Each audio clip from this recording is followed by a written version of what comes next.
Hello, today is an exciting day because today we're going to be making jalapeno poppers.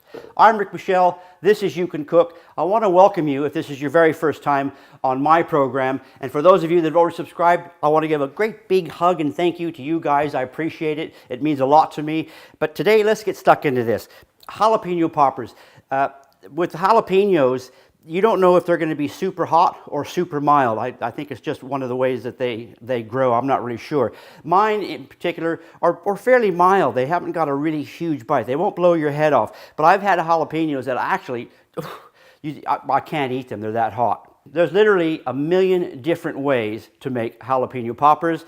I'm just going to show you one version that I do today. And I like to put meat in it, not just have the cheese. Okay, so I've got lamb.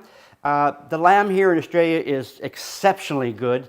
Other places not so good, so you might want to use bacon or something else, or maybe even just some beef. And you don't use a lot because you still want all that cheesy, you want that cheesy, oozy goodness, you know, when you bite into that, you want it just coming out. The thing with jalapeno poppers is that, get on Google, there's probably 13 million different variations of jalapeno poppers. Find out what you like. I'm just going to show you one of the versions that I do today, but with a twist. I'm going to put pineapple in my jalapeno poppers along with the lamb and the cheese because I'm always experimenting. So the first thing I'm going to do is I'm going to chop up all this pretty finely and mix it with the cheese. I'm going to cook that up and I'll be right back.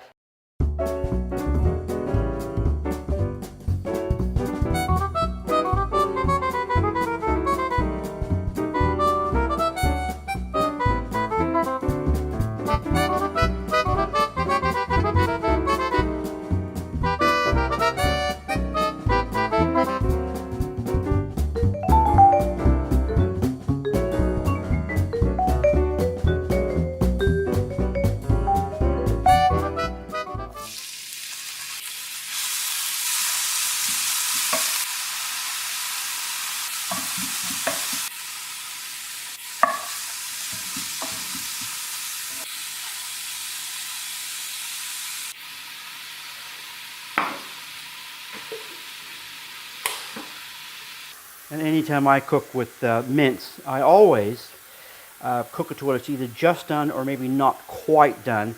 That keeps it nice and tender because it's like any other meat in the world. You overcook it, it gets tough. It's just like it's a little tiny pieces.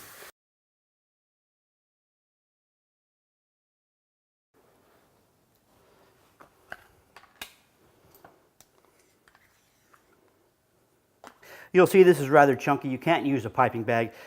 I'll take a little spoon and I just start of stuffing it. Now, I've learned to not overfill them. You know how liquid, when it gets hot, it expands. And this will expand and it'll actually make an opening. And if you cook them wrong, all the cheese and the stuffing basically just gets forced out of it because of the heat. Let me just finish these off. I'll come back to you and I'll show you how I go about getting the crumb to stick to such a waxy skin. And I've done lots of experimenting and I think I've got it down pretty good. Now I've been on Google to try and figure out how to get the crumb to stick to the waxy skin of the jalapenos. And I've tried quite a few different methods. They all seem to work on Google, but it wouldn't work for me. But this is how I've come about it, and I probably found it on Google. I can't remember. You still have to be a little bit, careful with it. But I just dip it. I've got an egg wash here, which is I've got 2 eggs and about the same quantity of milk, so kind of like 50-50. And then just plain flour.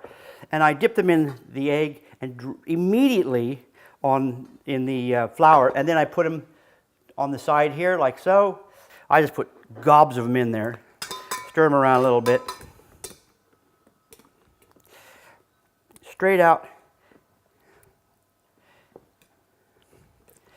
At this point, you don't have to be too careful. It's when the flour is on there, you have to be careful on how you handle them. So very, very gently.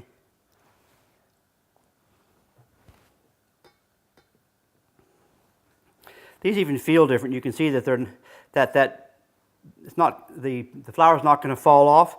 That's the actual trick that I found out that actually makes the crumb stick to this waxy pepper. So look at that. See, it's not going anywhere. How good is that? So the next step is basically back into the egg wash, but not back into more flour, and then straight into crumbs. And you can use any kind of crumb you can think of you can use. I've got panko crumb here.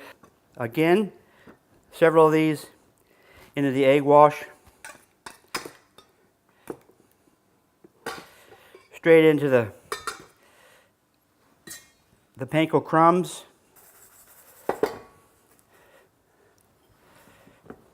So you can see they're probably a little bit fiddly for all the different steps that you have to get to this stage, but if you've never had them, they're so worth it. If you had them before, you know exactly what I'm talking about. The only thing left to do now is to deep fry these. I'm going to be back and I'm going to eat one.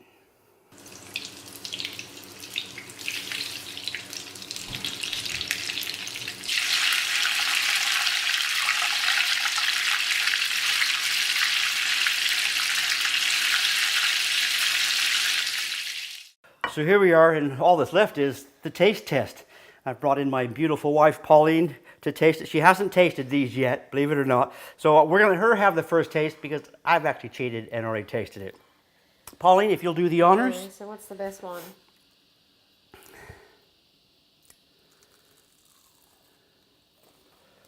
Oh, yum. It's got cheese oozing out the bottom. Okay. I've also got some dip here, which is sweet chili sauce. You think, why put chilies with chili? But sweet chili sauce isn't even hot. It's more sweet than anything else. Has a nice flavor. You probably most likely have sour cream as a dip. We don't usually eat sour cream, but I can imagine that would be absolutely heaven. So I haven't tried it with the dip yet. Oh. That enhances it. Gives it. And you notice I put pineapple in it, which is the first time I've ever done that. What do you think of the pineapple, Pauline? It added a little bit of sweetness to it. I don't know, you didn't really taste pineapple-y, but you could get the sweetness. I'm the type that likes, well, pineapple when you have pizza, on any kind of pizza. Okay, so, I'm guilty. So for me, that is absolutely divine. Dynamite. For those of you that have had poppers before and made them, you know what I'm talking about. These things, they're worth the time and effort to make them. If you've never tried them, if you've never tried them, look, it's an absolute must. It should be on your to-do list, your bucket list. Now, you know the drill. If you like what you see, push that like button. If you appreciate the work we put in, the effort we put in to make us to make an episode like this, then please subscribe. We got lots of stuff coming on. We've been away for 2 months, so that's why it's been a bit quiet. So we got lots of stuff coming on. Please subscribe, check that like button, and like I always say, get in that kitchen, experiment, mix it up, just cook some great food. This is You Can Cook. Adios, amigo. You can cook. So this is it from adios from us at You Can Cook. We'll both do that. So adios, amigos, from us. You can cook.